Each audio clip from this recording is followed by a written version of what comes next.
பராபவ தமிழ் புத்தாண்டு தனுசு ராசிக்கு எப்படி இருக்குங்கிறத இந்த நிகழ்ச்சியில் பார்ப்போம். தனுசு ராசியை பொறுத்தவரை அது அறிவில் சிறந்தவர்கள் அதிகமாக வசிக்கக்கூடியதுனால நிறைய பேர் பார்த்திங்கன்னா இந்த உடலை ரொம்ப கட்டுக்கோப்பாக வச்சுக்கணும்னு ஆசைப்படுறத விட மற்றவர்கள் உடலை எப்படி கட்டுக்கோப்பாக வச்சுக்கிறதுங்கிற ஆலோசனையும் பயிற்சியும் கொடுக்குற வகையில் பல பேர் இருப்பாங்க.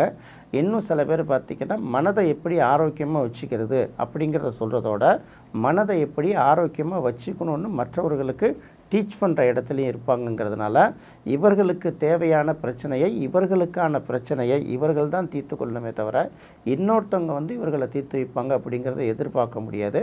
ஆனால் தனித்து செயல்படும் போது மட்டும் இவர்களால் தனித்து செயல்பட முடியாமல் இன்னும் சிலரை சார்ந்து இருக்க வேண்டிய சூழ்நிலை உருவாகும். அதனால் கூடுமான வரைக்கும் எல்லாரோடையும் அரவணைச்சு போகிறது அவர்களுக்கு ஒரு நல்ல வெற்றியை கொடுக்கும். இதுதான் தனுசு ராசி. இந்த தனுசு ராசிக்கு பராபவ தமிழ் புத்தாண்டு பலன் எப்படி இருக்கும் அப்படின்னு பார்க்கும்போது ராசிக்குரிய கிரகமான குரு 7ஆம் இடத்துலேருந்து ராசியையே பார்வை செய்வதனால மிகப்பெரிய அளவுக்கு இவங்களுக்கு பெரிய கஷ்டம் வரும் அப்படிங்கிற ஒரு அவசியம் கிடையாது. என்ன கஷ்டங்கள் வந்தாலும் அதை அதிலிருந்து மீண்டு வருவார்கள். கஷ்டமே வராது அப்படின்னு சொல்ல முடியாது. சின்ன சின்ன கஷ்டங்கள் வரும். அதையெல்லாம் மீண்டு கொண்டு வருவதற்கான தன்னம்பிக்கையும் தைரியமும் இயற்கையாகவே இவர்களுக்கு அமைந்திருக்கும். ஏன்னா குரு பார்வை செய்வதனால மிகப்பெரிய அளவுக்கு அவர்களுக்கு பாதிப்பு இருக்காது. இந்த புத்தாண்டு பலன்கள் அப்படின்னு பார்க்கும்போது 3ஆம் இடத்துல ராகு இருக்குது, கூடவே சந்திரன் இருக்குது இல்லையா? அப்போ 8ஆம் அதிபதி 3ஆம் இடத்துல இருக்குது, கூடவே ராகு இருக்கிறதுனால இவர்கள் யார் நம்மக்கிட்ட பேசினாலும் அவர்கள்ட்ட ஒரு மோதல் போக்கை கடைபிடிக்கக்கூடிய ஒரு மனநிலையில் இருப்பாங்க.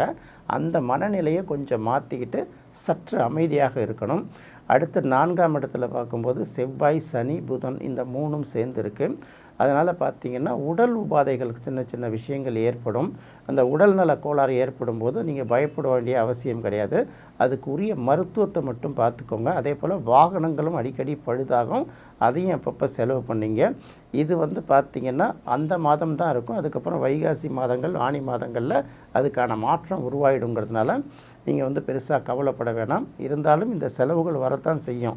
இந்த செலவுகளை செய்யும்போது வேறு மாதிரியான நெருக்கடியான விஷயங்கள் உங்களை விட்டு விலகி போகுங்கிறதுனால இந்த செலவுகளை கண்டு முகம் சுளிக்க வேண்டாம் அப்படிங்கிறது மட்டும்தான் உங்களுக்கு இப்போதைக்கு சொல்லப்படுது. அடுத்தது பார்க்கும்போது இந்த புத்தாண்டு அப்படின்னு ஒரு பக்கம் பார்த்தா கூட புத்தாண்டில் என்னென்ன மாற்றங்கள் நிகழுது அப்படின்னு பார்க்கும்போது சனி பயிற்சி கிடையாது. அதே சமயத்தில் குரு பயிற்சி ஜூன் மாதம் 1ஆம் தேதி இருக்குது. அதுக்கப்புறம் பார்த்திங்கன்னா டிசம்பர் மாதத்தில் ராகு கேது பயிற்சி இருக்குது.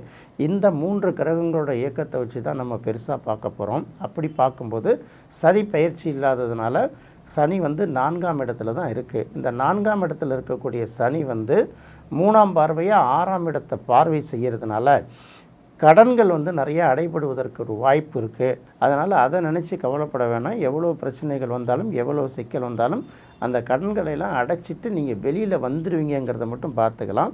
10ஆம் இடத்தை சனி பார்க்குறதுனால டென்ஷன் அதிகமாக இருக்கும். வேலையில் செய்கிறதா விடுறதாங்கிற எண்ணம் இருந்துக்கிட்டே தான் இருக்கும். இந்த டென்ஷனோடு நீங்கள் இருக்கிறது மட்டும்தான் உங்களுக்கு வேறு பிரச்சனைகள் இல்லாமல் இருக்கிறதுக்கு ஒரு நல்ல வழியை காட்டும். அடுத்தது ராசியையே சனி பார்க்குறதுனால கொஞ்சம் தன்னம்பிக்கை குறையும். இருந்தாலும் அதை பற்றி கவலைப்படக்கூடாது. எல்லாத்தையும் கடந்து தானே வந்தாகணும். அடுத்தடுத்த பயிற்சிகள் என்ன மாதிரியான பலன்களை கொடுக்குங்கிறத பார்க்கும்போது இதுக்கு நிறைய மாற்றங்கள் அப்பப்போ வந்துட்டு போயிட்டே இருக்கும். என்ன வந்தாலும் போராடி தானே ஜெயிக்கணும். அதனால் பெரிய அளவுக்கு கவலைப்படாமல் எதை வந்தாலும் நீங்கள் ஜெயிச்சிருவீங்கிறத மட்டும் மனசில் வச்சுக்கோங்க. அடுத்து பார்க்கும்போது ஜூன் மாதம் 1ஆம் தேதி குரு பயிற்சி நடக்குது. அப்போ ராசிக்கு இது வரைக்கும் 7ஆம் இடத்துல இருக்கக்கூடிய குரு ஓரளவு என்னதான் சிக்கல் இருந்தாலும் நம்மளோட தன்னம்பிக்கை குறையாமல் பார்த்துக்குச்சுல. அடுத்தது பார்க்கும்போது 8ஆம் இடத்துக்கு அந்த குரு வருது. 8ஆம் இடத்துக்கு வரக்கூடிய குரு நல்ல பலனை கொடுக்குமா அப்படின்னு பார்த்தீங்கன்னா 1க்கும் 4க்கும் உரிய குரு 8ஆம் இடத்துக்கு வரும்போது சின்ன சின்ன நெருக்கடிகளை கொடுக்க தான் செய்யும். அது பெரிய அளவுக்கு நல்ல பலனை கொடுக்காது அப்படின்னு எதிர்பார்க்கலாம்.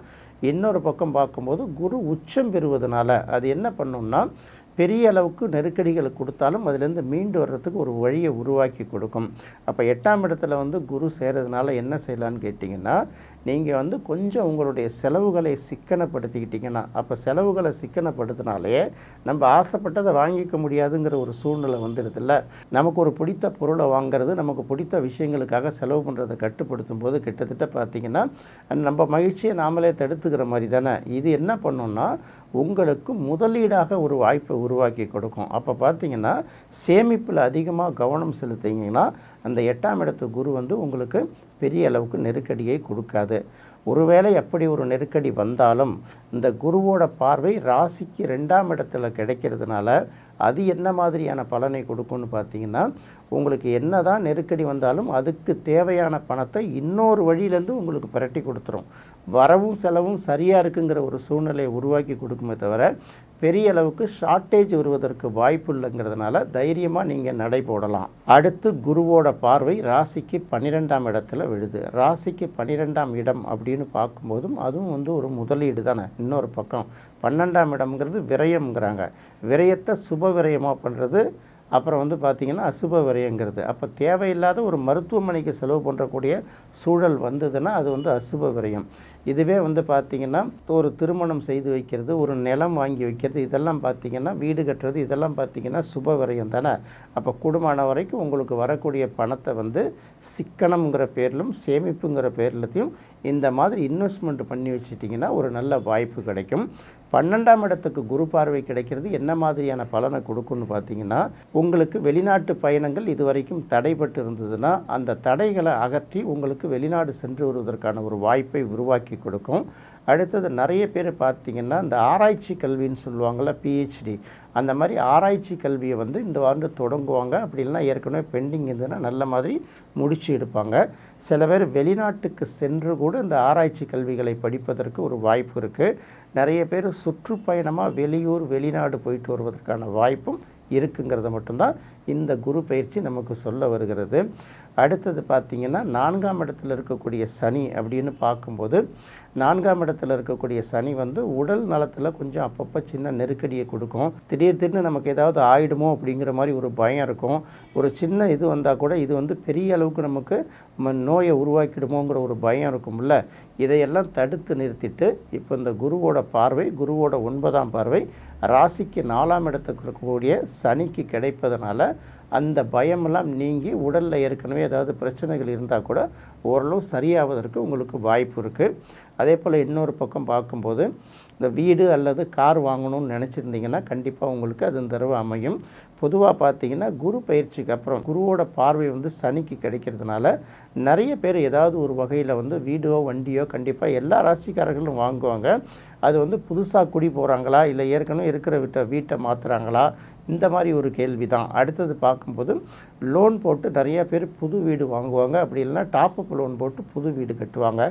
ஒப்பந்தங்களில் அதிகமாக கையெழுத்திடுவார்கள். அது என்ன சம்மந்தப்பட்ட ஒப்பந்தம்னா வேலைவாய்ப்பு சம்மந்தப்பட்ட ஒப்பந்தமாக இருக்கலாம். அடுத்தது வீடு மனை சம்மந்தப்பட்ட விஷயங்களை மீட்கிற ஒப்பந்தமாக இருக்கலாம். வீடு கட்டுவதற்காக வங்கியில் வாங்கக்கூடிய அங்கே போட்டு இருக்கக்கூடிய சைனாக இருக்கலாம். இது எப்படி வேணாலும் இருக்கலாம். குடும்பம் வரைக்கும் பார்க்கும்போது சனிக்கு குரு பார்வை கிடைப்பது இந்த மாதிரியான நல்ல பலன்களை உருவாக்கி கொடுக்கும். தனுசு ராசிக்கு 4ஆம் இடத்துலையே சனி இருக்கிறதுனால தனுசு ராசிக்காரர்கள் நிறைய பேர் வந்து பார்த்திங்கன்னா ஒரு லோன் போட்டு வீடு வாங்குவாங்க. இது அவசியமாக நடக்கும். இதில் பெரும்பாலானவர்கள் வந்து வாகனங்களையும் லோன் போட்டு வாங்குவதற்கான ஒரு வாய்ப்பு இருக்குது. அப்போ எப்படி பார்த்தாலும் ஒரு கதவு அடைச்சாலும் இன்னொரு கதவு திறக்குங்கிற மாதிரி இந்த நல்ல பலன்களை ஓரளவு கொடுக்கும். ஆனால் தன்னம்பிக்கையை மட்டும் எக்காரணங்களிலும் தளர விடாமல் இருப்பது தான் இந்த தனுசு ராசிக்கு உகந்த ஒரு விஷயம்.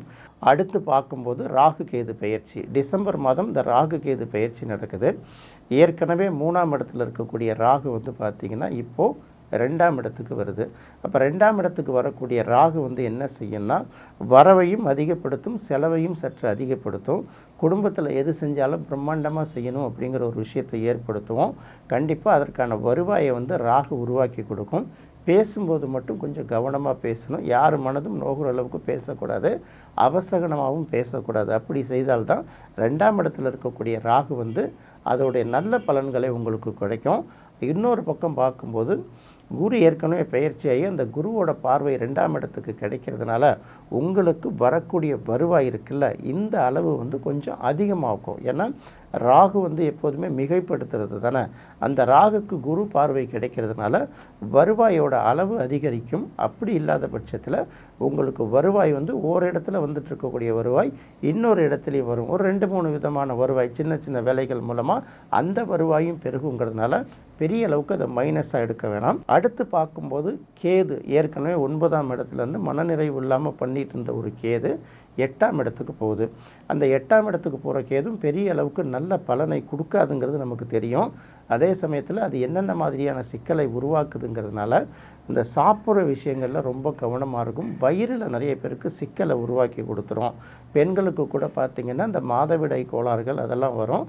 அதனால் அப்பப்போ அதற்கு உரிய மருத்துவத்தை எடுக்கணும். ராகு கேது பயிற்சியின் போது குரு அதிசாரமாக சிம்மத்தில் இருந்தால் கூட திரும்பவும் கடகத்துக்கு குரு வந்துடுங்கிறதுனால 8ஆம் இடத்துல இருக்கக்கூடிய கேதுவுக்கு கூட குருவோட சேர்க்கையும் கிடைக்கிறதுனால பெரிய அளவுக்கு நெகட்டிவான விஷயங்கள்லாம் நடக்காமல் கட்டுப்படுத்தக்கூடிய ஒரு வாய்ப்பு இருக்குங்கிறத மட்டும் தெரிஞ்சுக்கிட்டு நம்பிக்கையோடு செயல்படுங்க. தமிழ் புத்தாண்டு முதல் நாளன்று பார்க்கும்போது தனுசு ராசிக்காரர்கள் வணங்க வேண்டிய தெய்வம் அப்படின்னு பார்க்கும்போது கண்டிப்பாக வியாழக்கிழமை அன்று, அப்படி இல்லைன்னா கூட புத்தாண்டு தினத்து அன்னைக்கு கோதண்டராமரை வழிபடுவது உங்களுக்கு ஒரு நல்ல பலனை கொடுக்குங்கிறது மட்டும் தெரிஞ்சுக்கிட்டால் போதுமானது.